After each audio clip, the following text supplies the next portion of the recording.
Welcome to your real estate review with Alan Canis of Engel Völkers, Silicon Valley, your weekly getaway to the pulsating heart of the global real estate market. Join us as we bring you exclusive interviews with top producing real estate agents from around the globe. Whether you're a buyer, a seller, or just a real estate enthusiast, this is your insider look into the pros, cons, and the captivating allure of the world's most sought after locations. Let's discover where your next dream home awaits. Buckle up for a real estate journey like no other. This is your real estate review with Alan Canis of Engel Völkers, Silicon Valley. Hello, everyone, and welcome to your real estate review with Alan Canis. That's me of Engel Völkers, Silicon Valley. Today we have Canada. We have Nuvola Capitanio covering the Langley and White Rock of Canada. Nuvola, thank you so much for joining us. Hi, Alan. Nice to see you again. It's a pleasure to be here. This is going to be fun because we have not ventured out of the United States yet. Oh, first time. That's exciting. First time. So let's dive right in. Would you tell us what you did before real estate? Yes, it's a bit complicated, but I did a lot of things, mainly hospitality and architecture. So I'm originally from Europe and I've lived in many different places, but I studied architecture in Italy and hospitality in London. And I ended up doing real estate in Canada. So you know what? The funny thing is, I have only been here in the Silicon Valley area, born and raised. I visited those areas, but I've never worked or ventured out to live in those areas. So I'm very envious. That's funny. I've lived a third of my life in Canada, a third in London, and a third in Italy. So I just feel like I'm always on the go, and I move probably every couple of years as well. So very different backgrounds. They're wonderful places to visit and live in, definitely. Please tell us how, when, and why you decided real estate. I kind of fell into it. To take you back a little bit, I was studying architecture in Italy, and then I ended up wanting to do something different. I moved to London. I started working in what was actually a construction site. It was the old town hall and a full construction site. And we turned that construction site into a Michelin star restaurant. Wow. While we were doing that, I was working with people from all around the world. So Australia, Canada, London, everywhere. And made some friends that I still have today, which is incredible. But one of the girls that I was working with, she was from Vancouver. And that's kind of the first time I ever even heard of Canada and Vancouver, because when you're 18 and you're watching movies in Europe, it always shows LA or New York or major US cities, but never really a rom-com in Canada. So I ended up then leaving, and I left London, decided I wanted something different, and I ended up sending resumes out, and I sent out I think probably 200 resumes to Vancouver from Italy. And I ended up getting an internship with an architect in Kitsilano in Van. And he was actually creating all of the light fixtures and fancy light fixtures that you find in luxury homes. And because I didn't have residency yet and I was figuring out visas, I ended up starting to work in a restaurant and back to hospitality and what I knew how to do. And ended up working with someone that was serving at night, but also working directly for developers. And that's kind of how I fell into it. The second I got my residency, I was like, okay, real estate seems to be a combination of hospitality, architecture, all the things that I love. It's an industry that in Canada was doing extremely well. And it sounded like something that was fun. So while I was serving, I put myself through school. I ended up joining a few developers and kind of getting into the pre-sale market of things. And then eventually I got my license and became a resale agent. But yeah, I kind of just fell into it. I feel like had I not left Italy to go to London and met someone from Vancouver, I would have really never ended up on this side of the world. And it was just kind of one of those things. And if I wasn't serving in that restaurant, talking to someone that worked for a developer, I wouldn't have gotten there either. So I think it happened.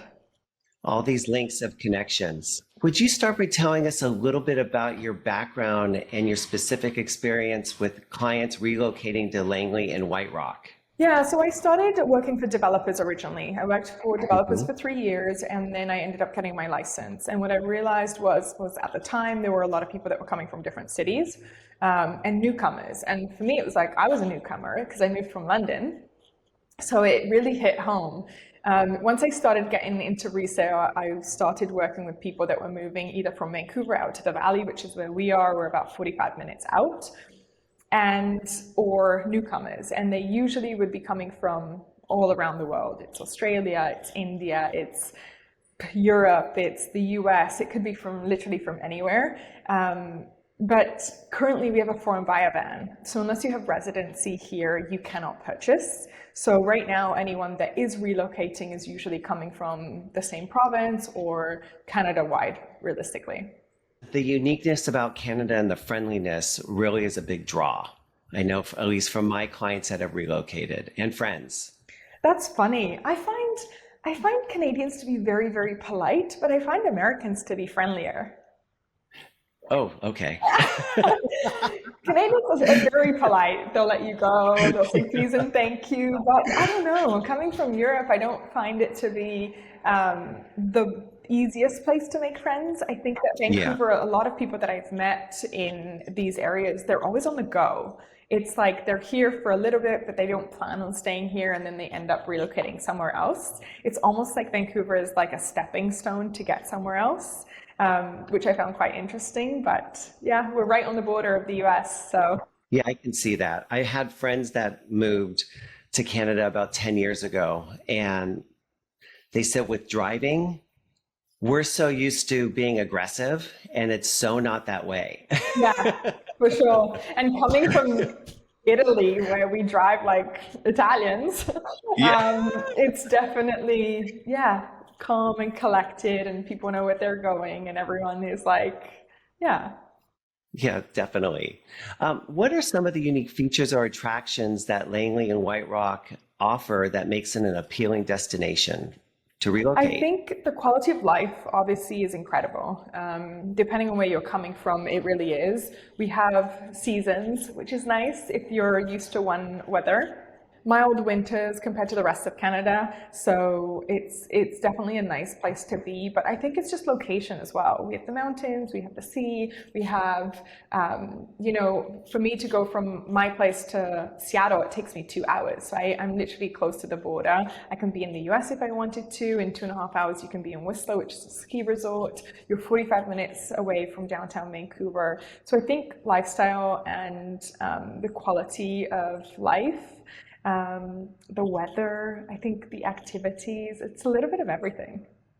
It's nice to hear that there's so much to offer. Yeah, I think there's something for everyone. I'm not a big skier, but we have local mountains and people come from all around the world to be able to go and ski and snowboard there. We have lots of beautiful hikes, mountains, and you can kayak, you can do whatever you want here, and it's nice to see. There's something for everyone for sure. At some point, I will make it there. The furthest I've gone is Vancouver. Yeah, and Vancouver's great. It's beautiful, and you're 45 minutes away, and it just depends. It's a little bit more laid back here. It's less city feel and more community neighborhoods. That's nice.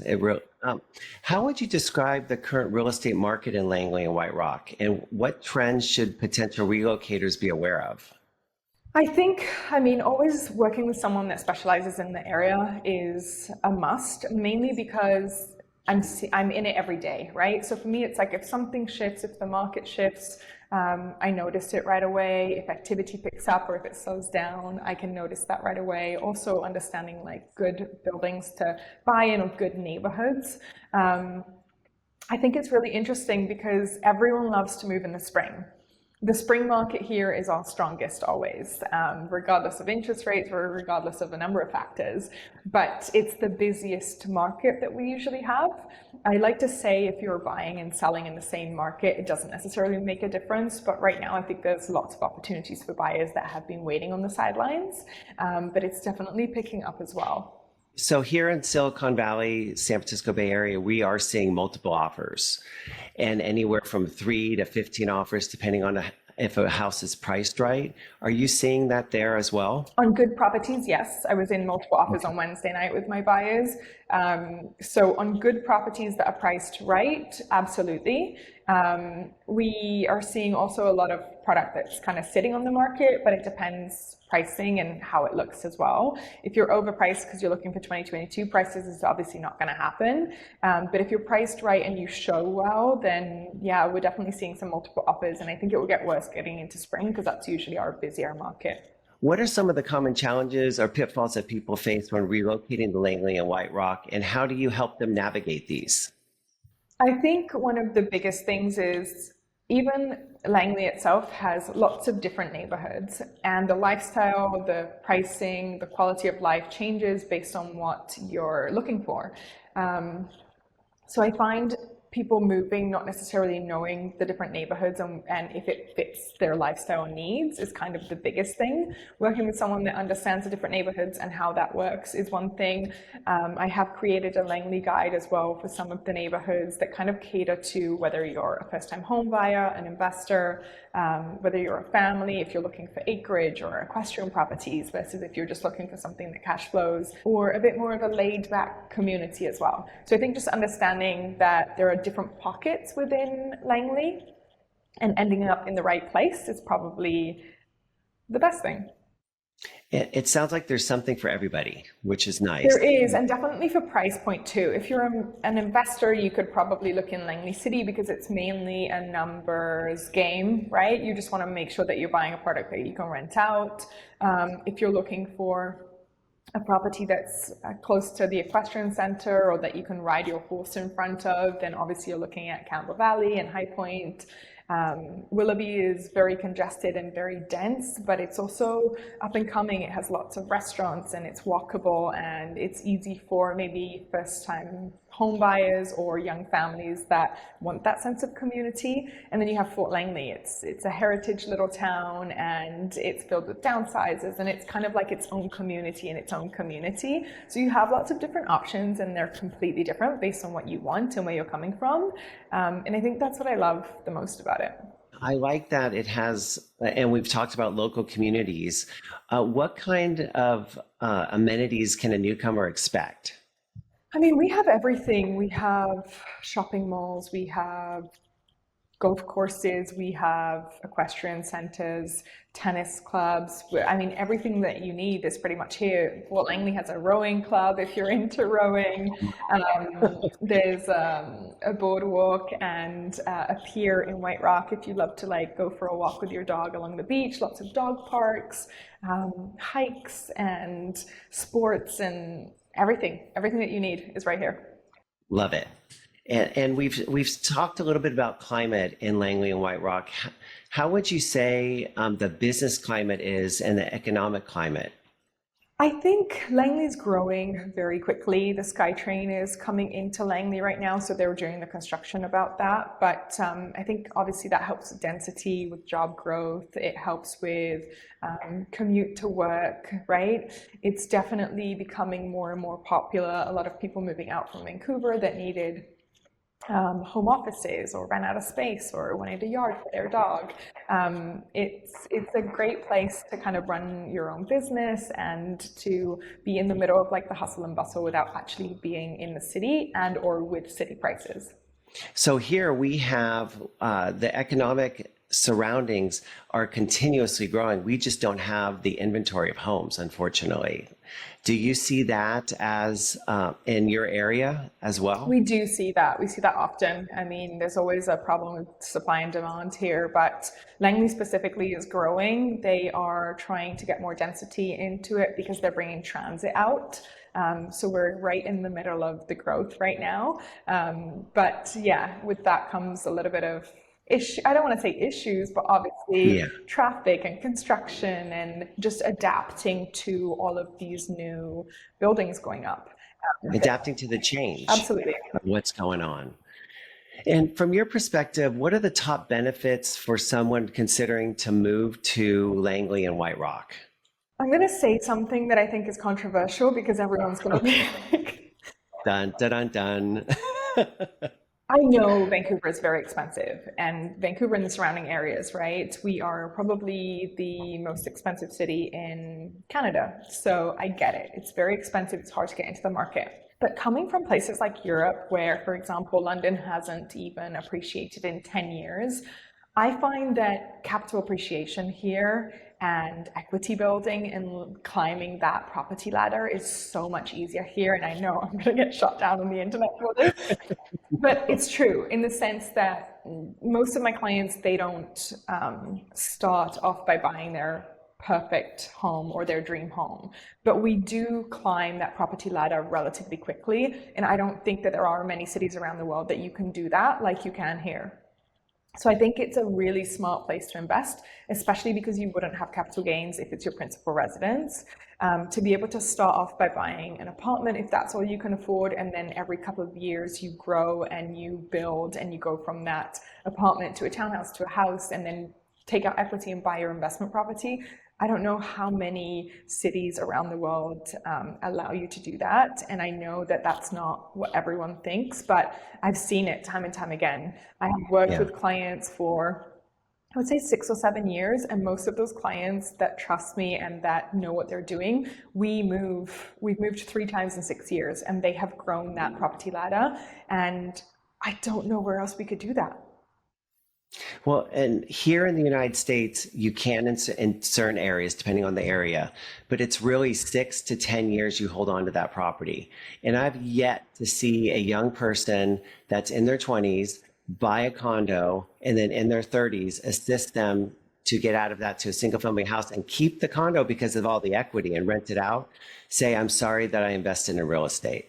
It's always, oh my gosh, I didn't realize. Because stocks go up and down, but real estate, it does go up and down, but not as quickly and as sharply that stocks do. So I feel it's always more of a gain to invest in real estate. And I think it also depends if it's your home or if it's an investment. Yeah. If it's your principal residence, just stay there a little bit longer if it doesn't make sense right now to upsize or to pull out equity, right?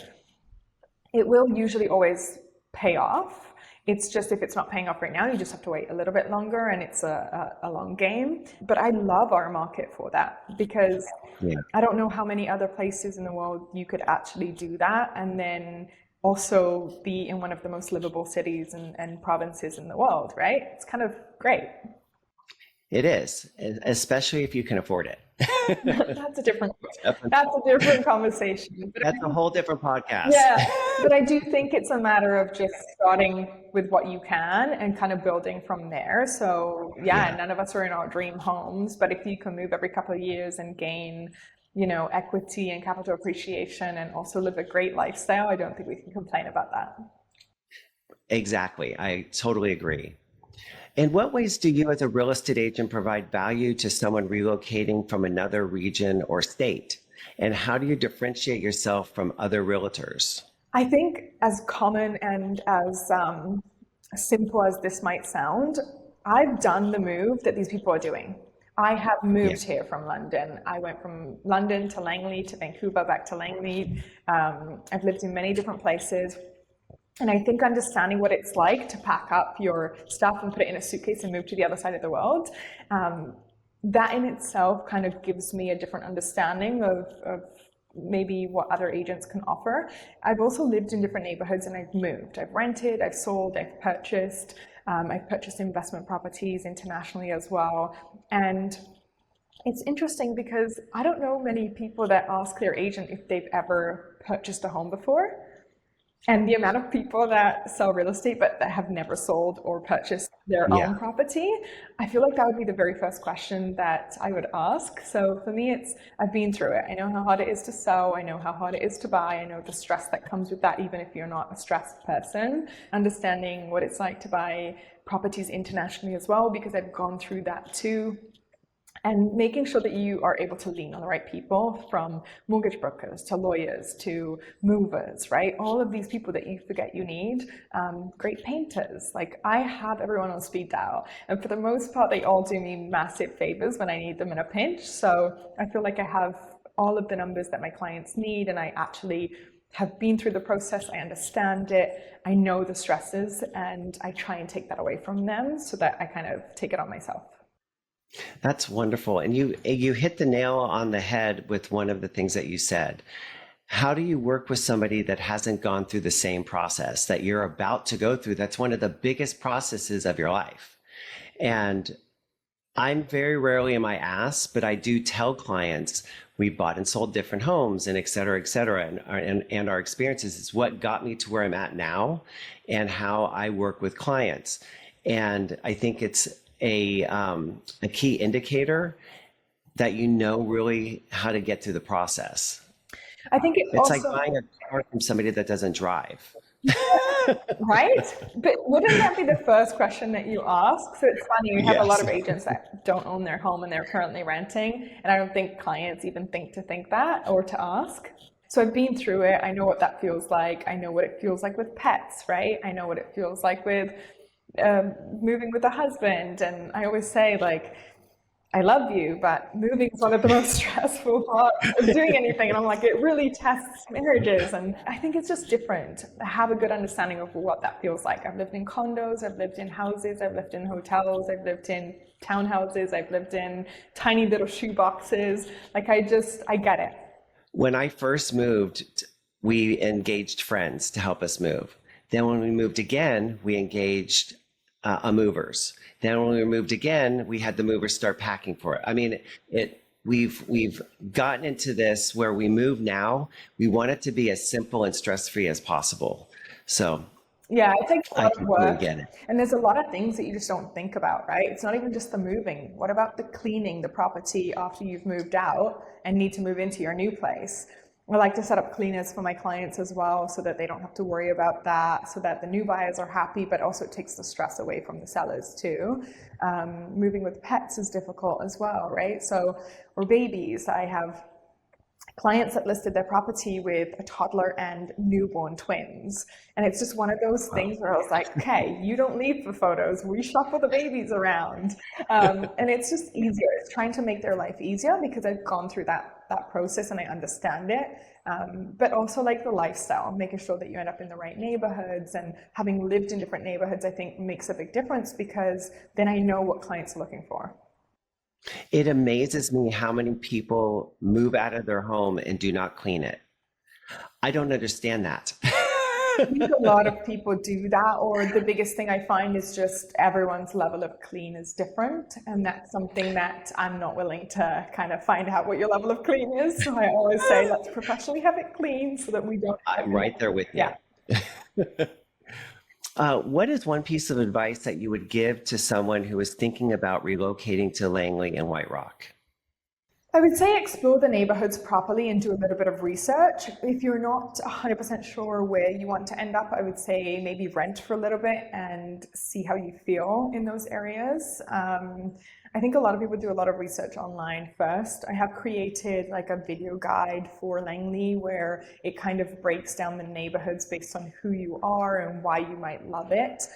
So I think just doing your research and making sure that you're working with someone that's knowledgeable and that also knows, the good places and the bad places maybe, makes a big difference. And how do you see your area evolving in the next few years, and what impact might that have on new residents? I think high density for sure is kind of what we're leaning towards because of the transit coming out here. So definitely more high rises. Up until a few years ago, we didn't have any. Now we have high rises popping up, and it's kind of cool to watch a city go from like farmland to like city. I think lots of jobs and a bit more traffic for sure, but also it will make the commute to work a lot easier as well. So you can't kind of have it both ways, right? It's either Yeah. we have the transit and the traffic, or your commute to work is by donkey. So I don't know if I'd want to go by donkey. um, Vancouver, I hear, is, well, because I've been there as well, it's very much a food city. With Langley and White Rock, are they becoming foodie destinations? yeah, absolutely. I think it's because you can find different cultures here. No matter what you're feeling like having that night, you always have options from Indian to Japanese to Italian to French, Spanish tapas, I mean, Mexican. We have a little bit of everything, and I love that. Coming from Europe, I'm a big foodie. Having worked in lots of restaurants, I'm a big foodie. So it's nice to see little places pop up. It's also really nice to have Michelin star restaurants, but also incredible food trucks. Well, and one of the things we talked about before you came on the program is that Langley and White Rock are not the only areas that you cover, that you actually do international. Can you tell us a little bit about that? Yeah, 3 years ago I joined Engel Völkers, and I joined them specifically because even though I was working predominantly in Langley and White Rock, I'm not from here. I travel a lot, and for me, my dream is a bit different from everyone else. I didn't want the white picket fence. My dream is to have properties all around the world. And in order for me to do that and do what people would be doing moving here, I needed to set up this network of people that I trust around the world and that I can lean on when I'm buying property in markets that are not mine. EV has been brilliant for that. I've met the most incredible people like you in all of the cities around the world. And we actually all know each other. We have a great global network. It's not like I'm sending a client to some random stranger. I actually know these people. So I did a lot of business last year in other cities with advisors in those cities, interviewing them as to the process of what it's like to buy as a foreigner, and doing property tours in cities like Venice and London and Paris. We did New York, Mallorca, Whistler, Vancouver, all over. And it's nice because we're interviewing the agents for that area and finding out whether or not investors and foreign nationals can actually buy there. We're touring tiny little apartments in London and $45 million villas with helicopter pads in Mallorca, and apartments in New York City over Central Park. So it's really nice. I needed that when I decided to start investing internationally as well, and I went direct to a EV advisor and purchased my first property in a country that wasn't mine. And it's a learning process, but knowing that you have the agent that you trust and knowing that you have someone that is a specialist in that marketplace, I think it's everything. It gives you peace of mind. You hit the key word, trust. 100%. So I like things done my way. So I like to kind of associate myself with people around the world that I think do an excellent job. Because if I was to go through that process, if it kind of wasn't good enough for me, I don't know that I would send my clients through. And yeah, I went through it. It's a scary process to invest time and money and energy and trust someone that's in a different country to be able to buy an asset like a property. And it's exciting as well. And I love that. And I don't know that I could have done that without our network. So Nuvola, thank you so much for being on the show. And this was your real estate review with Alan Canis. Again, that's me, of Engel Völkers, Silicon Valley. And if you have someone looking to relocate to Langley and White Rock of Canada, or even the surrounding areas or international, you know who to contact. Nuvola Capitanio. Thank you. Thank you so much for having me. It was so much fun.